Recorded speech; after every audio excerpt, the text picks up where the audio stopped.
en deux temps.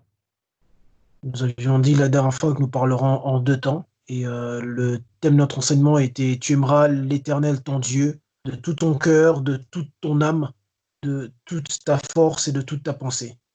Nous avons eu comme texte de base Marc chapitre 12 au verset 30. Et c'est de là que nous avons tiré notre thème pour ces 2 jours. La fois précédente, nous avons abordé comme sous-thème Aimer Dieu selon que Dieu aime se sentir aimé. Et le sous-thème a consisté à aborder les langages d'amour que parle Dieu, les langages d'amour que Dieu comprend le mieux. Et nous nous sommes inspirés de Gary Chapman, ce psychologue des relations, si je peux le dire ainsi, qui nous avait prêté 5 langages. Pour revenir de manière très succincte, nous avons dit que Dieu comprenait le langage des paroles valorisantes. Et là, nous avons casé l'adoration, la louange et l'action de grâce. Nous avons dit que Dieu parlait aussi le langage des cadeaux, l'expression des dons, l'attention par les dons. Et nous avons parlé de ce qui touchait aux offrandes, aux actions de grâce, aux libéralités, aux aumônes, aux sacrifices, aux autels et à la dîme. Nous avons dit que l'un des langages du Seigneur était aussi les services rendus, et nous avons pris conscience de l'importance que c'était pour nous d'assumer les responsabilités au sein d'une communauté, d'une assemblée, mais aussi de prendre en compte les tâches qui incombent au Seigneur, les tâches de sa maison, de l'œuvre de Dieu. Nous avons dit qu'un autre des langages était les moments de qualité. Et nous avons dit qu'il s'agissait tout simplement des moments que l'on passait dans la présence, le partage avec l'autre, le fait de rire, de discuter, de bénéficier, de jouir de la présence de l'autre, de se plaire dans la présence de l'autre. Et nous avons rappelé que la volonté, la pensée initiale de Dieu a toujours été l'éternité. Dès le commencement, et c'est encore son projet pour la fin, être avec lui pour l'éternité. Comme dit l'apôtre Paul, à la louange et à la gloire de Dieu au travers de Jésus-Christ. Donc l'adorer, le louer pour l'éternité. Et là, nous y avons casé les moments de prière, les moments de jeûne, les veillées, les temps comme ceux-ci où nous sommes connectés. Nous avons dit que c'était des moments de qualité, un des langages d'amour que Dieu comprenait. Nous avons parlé du toucher et nous y avons casé la foi pour nous faire comprendre que la foi nous était l'expression d'amour que Dieu comprenait très bien. Ça nous permettait d'atteindre la sensibilité divine, d'atteindre la sensibilité de Dieu. Lorsqu'on voulait atteindre Dieu dans un degré de sensibilité très particulier, on avait parlé de la foi. Et le 6e langage que nous avions rajouté, c'était l'obéissance ou encore la soumission. On avait dit que c'était vraiment le plus important et c'est le langage que Dieu aime surtout parce qu'il exprime, manifeste l'amour par l'honneur, par le respect, par la crainte, par la révérence à la parole, mais aussi au travers de la pratique, de la piété, de la sanctification et de la consécration. On y avait casé aussi tout ce qui concernait la vertu et même le fruit de l'esprit, si vous vous rappelez. Ça, c'était pour ceux qui touchaient au sous-thème 1. J'avais voulu nous repositionner par rapport à ça. Aimer Dieu selon que lui aime se sentir aimé. Et notre deuxième sous-thème pour ce soir, nous avons voulu parler de la superficialité sentimentale dans la relation d'amour avec Dieu. Nous voulons aborder la superficialité sentimentale dans notre relation d'amour avec Dieu. Alors, la pensée derrière le fait de parler de la superficialité, nous avions eu à aborder la conversion une des fois, donc j'aimerais revenir encore dessus de manière très rapide. C'est que nous allons tout simplement, en parlant de superficialité, aborder l'inconversion comme indicateur de superficialité sentimentale. Mais nous allons aussi aborder le fait de mélanger, de se compromettre et même de faire preuve de chair, d'être dans la chair, comme des indicateurs de superficialité. Alors, notre texte de base ce soir, nous sommes dans Marc chapitre 7 et nous lirons du 1er verset au 9e verset. Marc chapitre 7, du 1er au 9e verset. Je vais lire de la part de notre Seigneur Jésus, au nom du Seigneur Jésus. Marc 7, de 1 à 9. Les Écritures disent ainsi: Les pharisiens et quelques scribes venus de Jérusalem s'assemblèrent auprès de Jésus. Ils virent quelques-uns de ses disciples prendre leur repas avec des mains impures, c'est-à-dire non lavées. Or, les pharisiens et tous les juifs ne mangeaient pas sans s'être lavés soigneusement les mains, conformément à la tradition des anciens. Et quand ils reviennent de la place publique, ils ne mangent qu'après s'être purifiés. Ils ont encore beaucoup d'autres observances traditionnelles comme le lavage des coupes, des cruches, des vases d'airain. Et les pharisiens et les scribes lui demandèrent: Pourquoi tes disciples ne suivent-ils pas la tradition des anciens, mais prennent-ils leur repas avec des mains impures? Jésus leur répondit: Hypocrite, Ésaïe a bien prophétisé sur vous, ainsi qu'il est écrit: Ce peuple m'honore des lèvres, mais son cœur est éloigné de moi. C'est en vain qu'il m'honore, en donnant des préceptes qui sont des commandements d'hommes. Vous abandonnez le commandement de Dieu et vous observez la tradition des hommes. Il leur dit encore, vous anéantissez fort bien le commandement divin pour garder votre tradition. Alors, le contexte du texte, c'est cet échange qui est entre les pharisiens et Christ, mais surtout ce reproche que les pharisiens font à Christ par rapport aux disciples qui se permettaient d'avoir leur repas sans laver leurs mains. J'aimerais, si vous me permettez, actualiser un peu la thématique et surtout euh, faire évoluer le contexte à notre époque, la ramener à notre époque pour que ce soit une réalité qui est beaucoup plus parlante pour nous aussi. Je nous parlerai très succinctement, très rapidement de ce qui est la santé publique. Je crois que certains d'entre nous peuvent savoir ce que c'est. La santé publique est définie comme une discipline qui aborde la santé de façon collective et dans toutes ses dimensions. C'est une manière d'améliorer l'état de santé de la population. La santé publique, par exemple, en France ici, pour nous qui sommes en France ou en Belgique aussi, et même en Angleterre, et même certains pays d'Afrique, je pourrais citer même le Congo, il y a toujours une agence nationale de santé publique. Et cette agence prend souvent la forme d'un établissement public administratif qui est géré ou qui est sous la tutelle du ministre de la Santé. Donc c'est vraiment une question nationale de santé collective. L'hygiène, c'est l'ensemble des principes, des pratiques qui peuvent être individuelles, c'est-à-dire propres à chacun d'entre nous qui m'écoute en ce moment, ou collectifs, c'est-à-dire nous tous en tant que groupe, en tant que collectivité, qui visent à conserver la santé ou le fonctionnement normal de l'organisme. Alors, on parle de plusieurs sortes d'hygiène. Par exemple, en santé publique, on parle d'hygiène corporelle. Ça, c'est le corps, quand on prend bien soin de son corps, quand on se lave, quand on se brosse les dents. On parle d'hygiène alimentaire, la conservation des aliments. Nous, ici, qui sommes en Europe, nous savons que, par exemple, pour certaines grandes surfaces, comme les Carrefour, les Leclerc, certaines pâtisseries, les boulangeries, on ne peut pas euh, remettre ce qui a été vendu aujourd'hui encore demain.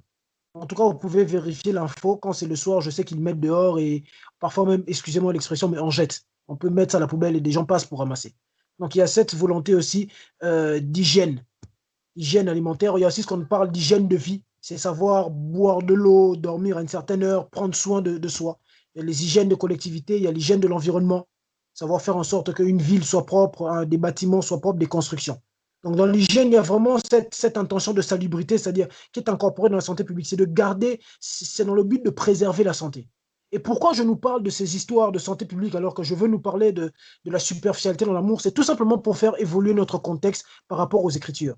Frères et sœurs, ne soyons pas hypocrites. Quand on lit Marc 7, de 1 à 9, je suis désolé, mais je me suis identifié aux pharisiens.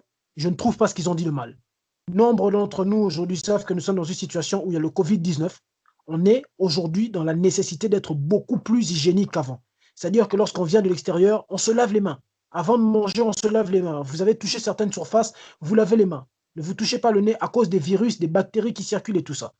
Alors, quand on relit le texte, on voit que les pharisiens observent, ils ont vu que quelques-uns des disciples prennent leur repas sans se laver les mains.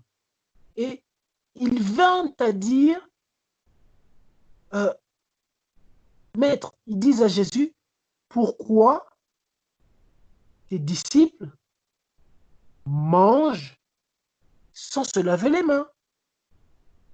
Mais le problème dans tout ça n'est pas l'aspect hygiénique, mais il rapporte ça à la tradition. Je ne sais pas si nous sommes ensemble. Il parle de tradition des anciens. Alors, par tradition, comprenons simplement, ce sont les coutumes, ce sont des sortes des modes de transmission naturels, hein, dans les cultures. Ce sont des coutumes, des habitudes, des connaissances, des pratiques, des usages qui se transmettent de génération en génération. Et c'est là le véritable problème. Vous voyez où Christ en vient à dire quelque chose au verset 6, il dit, il leur répondit, hypocrite, vous abandonnez le commandement de Dieu et vous observez les traditions des hommes. Aussi, il dit très exactement, ce peuple m'honore des lèvres, mais son cœur est éloigné de moi. Et bizarrement, le fait d'honorer que des lèvres, d'avoir un cœur éloigné. Écoutez ce qu'il rajoute comme adjectif. Il dit, cela est vaniteux. C'est en vain qu'il m'honore. Parce qu'il y a cette volonté d'honorer des lèvres, mais non pas du cœur. Il y a cette volonté de tradition, il y a cette volonté de pratique d'usage, mais pas de cœur. Et alors que j'ai intitulé notre deuxième thème, notre sous-thème de tu aimeras l'Éternel ton Dieu de tout ton cœur, de toute ton âme, de toute ta force et de toute ta pensée, nous allons parler de la superficialité des sentiments dans la relation d'amour avec Dieu. Frères et sœurs, j'aimerais déjà d'entrée de jeu nous dire qu'il y a un contraste entre les lèvres et le cœur. Il y a toujours un contraste entre le cœur et les pratiques. Il y a toujours un contraste, cet écart, cette différence qui se crée entre ce que nous faisons, ce que nous posons comme acte. Et quand je parle de poser comme acte, frère, je prends tout en compte. Ma sœur, je prends absolument tout en compte. Il y a tout un contraste, une différence, un écart entre le fait de prêcher, même de prophétiser. Je pourrais donner une parole de connaissance pendant que je suis en train de vous parler. Maintenant que je parle, j'apporte un enseignement, mais il y a un contraste entre ce qui sort de ma bouche et l'état ou la profondeur de mon cœur. Et lorsque j'aborde la superficialité ici, je veux particulièrement viser le cœur. C'est du cœur dont il est question. C'est exactement de ça. C'est exactement du cœur. J'aimerais, si vous me permettez, faire un petit topo sur la personne des pharisiens. Les pharisiens, déjà dans le verset 6, on voit que Christ ne se gêne pas de les qualifier d'hypocrites. Et vous le lirez très souvent dans les évangiles, lorsque Christ parlait de ces hommes, il disait parfois hypocrites. La superficialité dans la relation d'amour avec Dieu se manifeste par l'hypocrisie. Mais encore une fois, je rattache cette hypocrisie à l'état du cœur, le contraste entre ce que l'on veut faire croire, ce que l'on dit, ce qui est entendu de nous, ce que l'on pose comme acte et la profondeur de nos sentiments à l'égard de Dieu. Hypocrite, leur dit-il. Permettez-moi de faire un autre topo des pharisiens. Il y a un deuxième terme que j'ai particulièrement aussi voulu soulever, c'est les extrémistes. Les extrémistes croient être à fond dans la chrétienté et pourtant ils sont superficiels dans leur relation d'amour avec Dieu. Nous sommes dans Jean chapitre 8. Jean chapitre 8, nous prenons du verset 1 au verset 5. Permettez-moi de le lire rapidement parce que j'aimerais vraiment établir cela. Jésus se rendit à la montagne des Oliviers. Mais dès le matin, il alla de nouveau dans le temple et tout le peuple vint à lui. S'étant assis, il les enseignait. Alors les scribes et les pharisiens amenèrent une femme surprise en adultère et la plaçant au milieu du peuple, ils dirent à Jésus, « Maître, cette femme a été surprise en flagrant délit d'adultère. Moïse, dans la loi, nous a ordonné de la lapider. De lapider de telle femme. Toi, que dis-tu » Écoutez le verset 6, il disait cela pour l'éprouver afin de pouvoir l'accuser. Mais Jésus, s'étant abaissé, écrivait avec le doigt sur la terre. Plus tard, on voit que le Seigneur leur demanda que celui d'entre vous qui n'a jamais péché, au verset 7, jette le premier la pierre contre elle. Frère, l'un des indicateurs de la superficialité dans la relation d'amour avec Dieu, c'est l'extrémisme. Les extrémistes passent leur temps à vouloir présenter les autres comme étant défaillants dans leur conception à eux de la chrétienté. Parce que les extrémistes ne savent pas aimer les autres. Or, Dieu est amour. Nous l'avons rappelé la première fois. Nous avons dit que nous ne savons pas aimer. Celui qui nous permet d'aimer, c'est Dieu. Dieu nous apprend à aimer.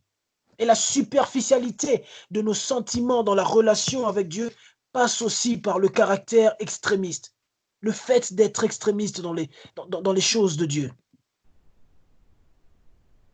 L'un des autres topos que je pourrais soulever, toujours en parlant des pharisiens, avant d'aller plus loin, de sortir des pharisiens et d'entrer un peu plus en détail dans certains textes, c'est ce caractère charnel qu'avaient les pharisiens. Ils étaient meurtriers.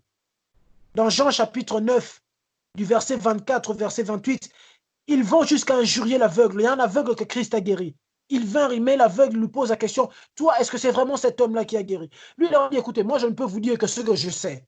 Ce que moi, je sais, c'est qu'avant, je ne voyais pas. Aujourd'hui, je vois. » On a même appelé ses parents ont dit, « Écoutez, nous, lui, avant, nous, on a toujours su que notre fils ne voyait pas. Aujourd'hui, il voit. » Ils l'ont même injurié. La Bible le dit. Lisez votre Bible, Jean 9, 24 à 28. Ils ont injurié cet homme. Dans Matthieu chapitre 19, au verset 3, toujours les pharisiens, ils étaient fourbes. Vous connaissez la fourberie, c'est cette manière d'être à la fois fake, mais de faire les choses dans l'intention de piéger les autres, vous voyez, de faire tomber les autres, comme d'humilier les autres. Il y avait de la fourberie. Et Matthieu 19, 3, ils éprouvaient, ils cherchaient à blesser le Christ par leurs questions. La superficialité sentimentale dans la relation d'amour avec Dieu. Superficialité sentimentale dans la relation d'amour avec Dieu. J'aimerais dire à quelqu'un ce soir que Dieu ne souffre pas de monotonie. Permettez-moi de vous le dire en référence d'Apocalypse chapitre 4, verset 8. Les 24 vieillards répètent, ma Bible dit, ils répètent nuit et jour, Saint, Saint, Saint est l'Éternel, le Dieu Tout-Puissant. Ils le répètent qu'il est saint. Et pourquoi j'établis un rapport avec la monotonie en parlant de superficialité? C'est tout simplement le fait de vouloir nous faire comprendre que ce qui compte pour Dieu, c'est la vérité, c'est l'authenticité de la profondeur de notre cœur dans ce que nous faisons. Frère, tu as beau prophétiser, je reviens dessus, tu as beau parler en langue, tu as beau prêcher, si ton cœur n'est pas authentique, si tu n'es pas dans l'authenticité, tu es d'office dans la superficialité de ta relation, de tes sentiments avec Dieu.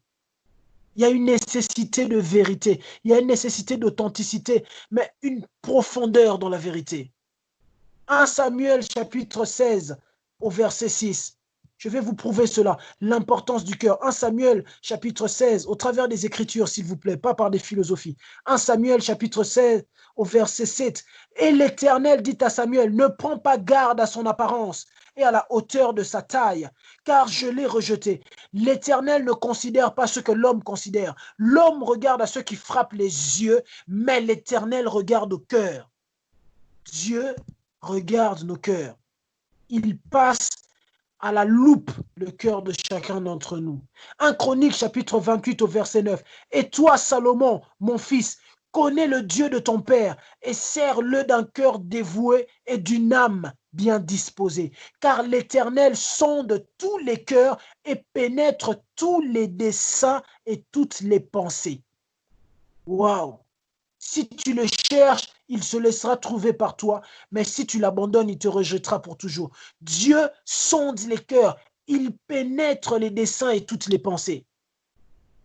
Le psalmiste David, excellent, dans le psaume chapitre 17, le verset 3e, si tu me sondes, écoutez ce que David dit, écoutez, le psalmiste était audacieux et j'aimerais que chacun de nous se pose la question, est-il capable de dire cela en ce moment? Écoutez ce que David dit, si tu sondes mon cœur, si tu le visites la nuit, si tu m'éprouves, tu ne trouveras rien. Ma pensée n'est pas autre que ce qui sort de ma bouche. Frère, est-ce que les profondeurs de ton cœur convergent avec tes propos?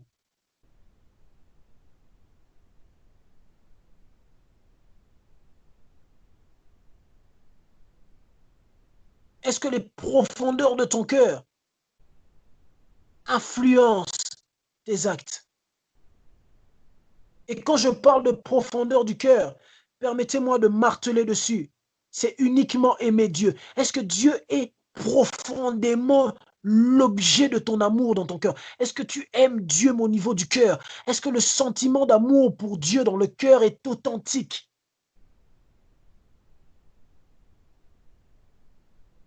La superficialité, c'est le contraste, c'est la divergence de réalité entre les profondeurs du cœur et les expressions verbales ou l'apparence, l'attitude.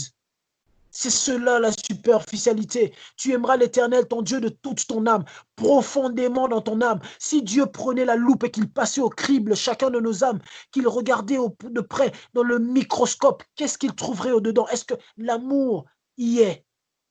Ou c'est superficiel?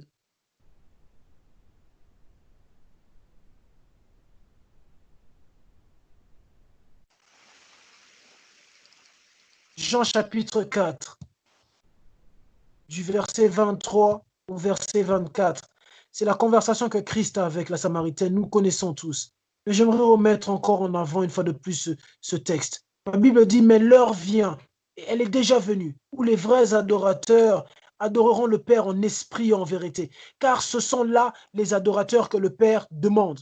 Dieu est esprit, et il faut que ceux qui l'adorent en esprit et en vérité. L'authenticité, frère, c'est ce qui révèle qu'il n'y a pas de superficialité. Lorsque ma Bible dit c'est ceux-là les adorateurs que le Père demande, retenez avec moi que le verbe demander dans son étymologie veut dire tout simplement le fait de rechercher dans le but de trouver. Ce que le Père vise, ce que le Père s'évertue à trouver. Le mot veut aussi dire exiger, réclamer, nécessiter, vouloir. Mais j'ai aimé deux définitions beaucoup plus poussées de l'expression grecque zétéo. Ça voulait dire désirer, mais désirer ardemment, avoir un grand besoin. Dieu a grandement besoin de personnes qui sont authentiques dans les profondeurs de leur cœur et non pas superficielles. Mon frère, l'authenticité est indispensable, irremplaçable de la spiritualité selon Dieu. L'authenticité, le caractère, l'authenticité est l'indicateur d'un amour profond pour Dieu. Et ceux qui ne sont pas authentiques, ceux qui ont des profondeurs du cœur qui divergent avec ceux qui sortent de leurs paroles, ceux-là sont superficiels. La superficialité, vous la voyez aussi dans l'adoration et dans la louange. Des personnes qui sont prêtes à dire à Dieu, oh Seigneur, tu es pour moi plus grand que tout. Mais au fond de toi, ce n'est pas la véritable pensée que tu as. Je vous l'avais dit, la louange qui est ce que je sais de Dieu et l'adoration qui est ce que je sens, ne sont réellement louange et adoration que lorsqu'il y a le caractère authentique de l'expression.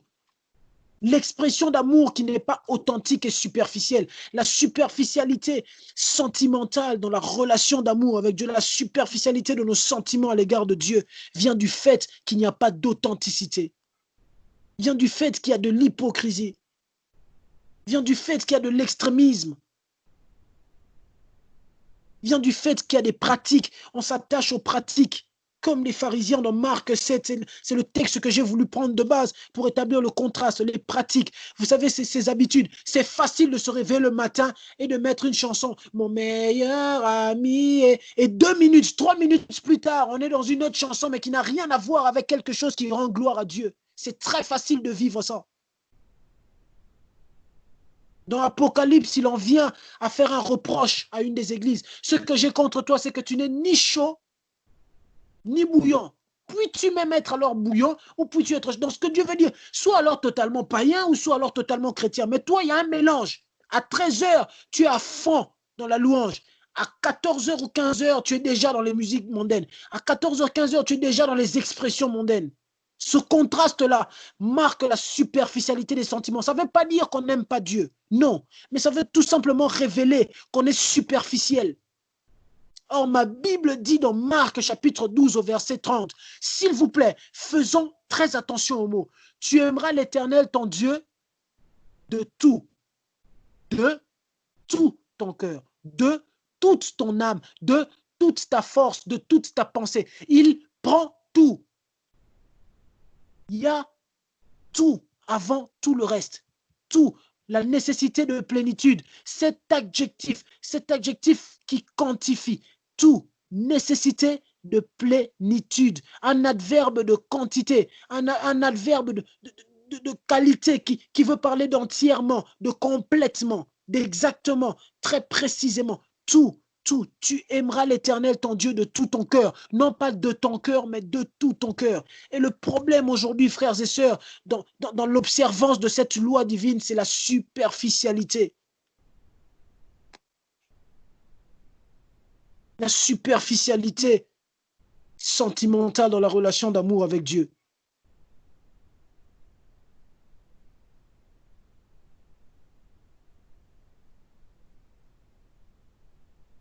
Mon frère, ma sœur, j'aimerais te poser cette question avec toute humilité.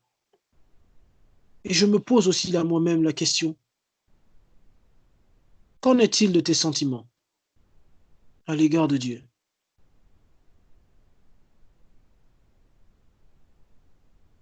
Es-tu dans la plénitude sentimentale ou dans la superficialité sentimentale? Tu aimes Dieu de tout ton cœur ou tu aimes Dieu de ton cœur?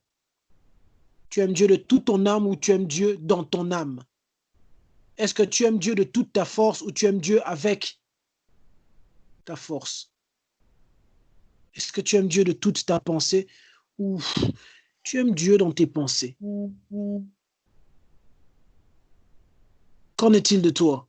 Qu'en est-il de moi? Sommes-nous dans la plénitude ou dans la superficialité? Ce que j'ai contre toi, tu n'es ni froid ni bouillant. Puis-tu même alors être froid ou bouillant? À 13 heures, c'est William McDowell, c'est Lord Lombo, c'est Moïse Mbié, c'est Rosny, c'est que sais-je, Michael Smith, Exo, Gaël. À 15 heures, c'est Ayana Kamura, c'est P. Diddy, c'est Bawao. La superficialité sentimentale dans la relation d'amour avec Dieu. Et Christ en vient à dire, parle à l'ange, puis-tu être soit froid, soit bouillant. Choisis ton camp. Mais parce que tu es tiède, il le dit même d'emblée, je te vomirai. Les superficiels seront vomis. Frère, ne nous trompons pas, ne nous séduisons pas nous-mêmes. Les superficiels seront vomis. Les superficiels, ce sont les hypocrites. Les superficiels, ce sont les inconvertis. Les superficiels, ce sont les extrémistes. Les superficiels, ce sont les charnels. Vous connaissez la spécificité des charnels, c'est qu'ils ont un peu d'animal, un peu de spirituel en eux. Il y a ce mélange, vous voyez. Ils sont tièdes, il y a cette tiédeur. Tantôt chaud, tantôt bouillant. Tantôt, pardon, froid, tantôt bouillant. On ne sait pas très bien. Ça dépend des heures, ça dépend du contexte, ça dépend du moment. Parfois, je suis dans l'adoration et juste après, je suis de nouveau dans le monde. Cette balance-là, ce déséquilibre-là, ma Bible dit clairement, parce que tu es tiède, je te vomirai.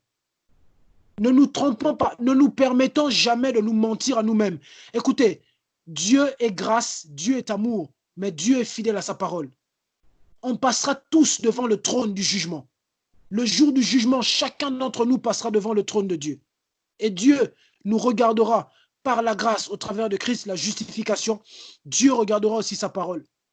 Ma Bible dit dans Tite, chapitre 2, la grâce nous enseigne la piété, la crainte de Dieu. La grâce elle-même est pédagogue de la crainte de Dieu. La grâce n'est pas permissive. Aujourd'hui, certaines personnes croient que Ngolou, la grâce, c'est la permission. Dieu comprendra. Mais il le dit dans Apocalypse, parle à l'église, parce que tu es tiède, je te vomirai. À 13 heures, tu es dans la spiritualité, à 14 heures, tu es dans Pididi. Tu seras vomi. Et il faut qu'on se le dise, qu'on ne se trompe pas. Il faut qu'on se dise les vérités. Ne nous trompons pas. Ne nous mentons pas. La superficialité nous entraîne tout droit, tout droit, tout droit vers le fait d'être vomi.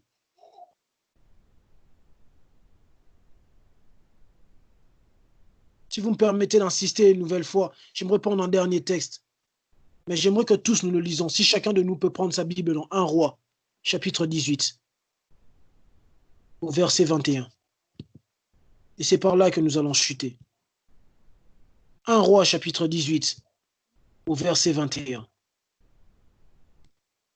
Je le répète encore une dernière fois pour certains. Peut-être vous n'avez pas bien entendu. 1 Roi, chapitre 18, le verset 21. C'est au mont Carmel, alors qu'il y a ce flou dans la nation. On ne sait plus très bien ce qui se passe. Il y a les prophètes de Baal d'une part, et il y a Élie. Alors Élie prend la parole, et il dit ce mot au peuple. Alors Élie s'approcha de tout le peuple et dit, jusqu'à quand clocherez-vous des deux côtés? 1 Roi chapitre 18 verset 21. Élie s'approcha de tout le peuple et dit, jusqu'à quand clocherez-vous des deux côtés? Si l'Éternel est Dieu, allez après lui. Si c'est Baal, allez après lui. Mais triste réalité, ma Bible dit le peuple ne lui répondit rien. Jusqu'à quand clocherez-vous?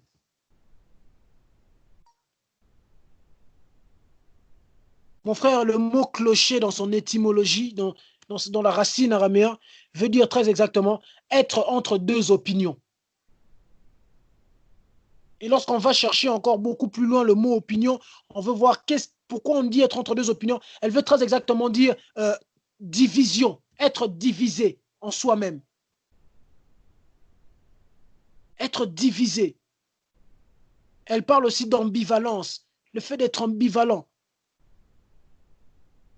Vous savez, c'est quoi être ambivalent? Être ambivalent, c'est quelqu'un qui a plusieurs valeurs, plusieurs propriétés, plusieurs comportements différents, qui est contradictoire, voire opposé, ambigu, amorphe, équivoque. C'est très ambigu, c'est contradictoire. Et c'est ça qu'Élie veut dire quand il dit « Jusqu'à quand clocherez-vous » Si c'est l'Éternel qui est Dieu, allez après lui. Si c'est Baal, allez après Baal. Mais arrêtez de clocher. Vous êtes entre deux opinions. Vous êtes divisé, vous êtes ambivalent. Vous êtes contradictoire. Et c'est ça le caractère de la superficialité dans la relation d'amour avec Dieu.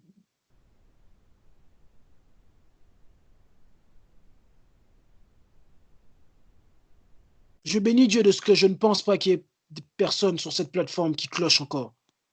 Mais permettez-moi quand même de poser la question. Jusqu'à quand clocheras-tu? Jusqu'à quand es-tu contradictoire? La superficialité avec Dieu, la superficialité sentimentale, s'il vous plaît, dans la relation d'amour avec Dieu. Parce que notre thème de base, c'est tu aimeras l'Éternel, ton Dieu, de tout ton cœur. Pas de ton cœur, de tout ton cœur. La superficialité, c'est l'absence de plénitude. Vous savez, lorsque quelqu'un est superficiel, observez sa résistance même par rapport à abandonner les choses du monde, à abandonner même les musiques mondaines, des choses basiques, vraiment l'élémentaire, des choses comme les musiques mondaines. Basiques, parce que c'est quelqu'un qui est encore dans le plaisir.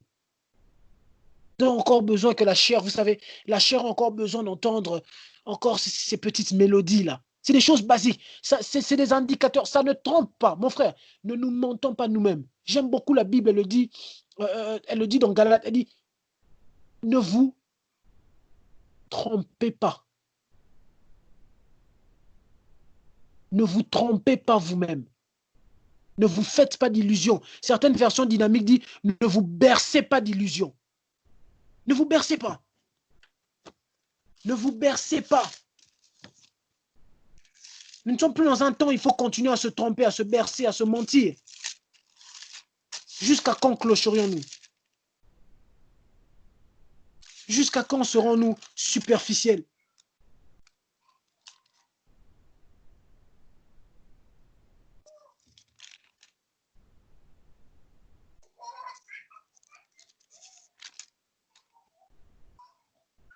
Galates 6, ne vous y trompez pas. On ne se moque pas de Dieu. Ce qu'un homme aura semé, il le moissonnera. Celui qui sème pour sa chair moissonnera de la chair la corruption, mais celui qui sème pour l'esprit moissonnera de l'esprit la vie éternelle.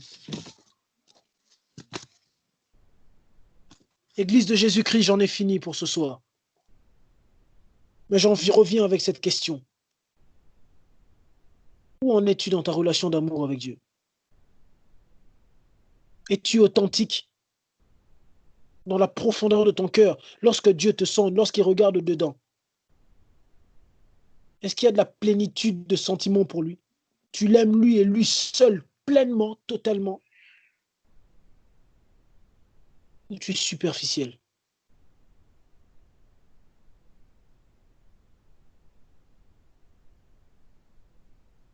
Tu aimeras l'Éternel, ton Dieu, de tout ton cœur, de toute ton âme,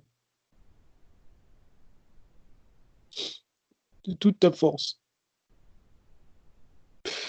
et de toute ta pensée.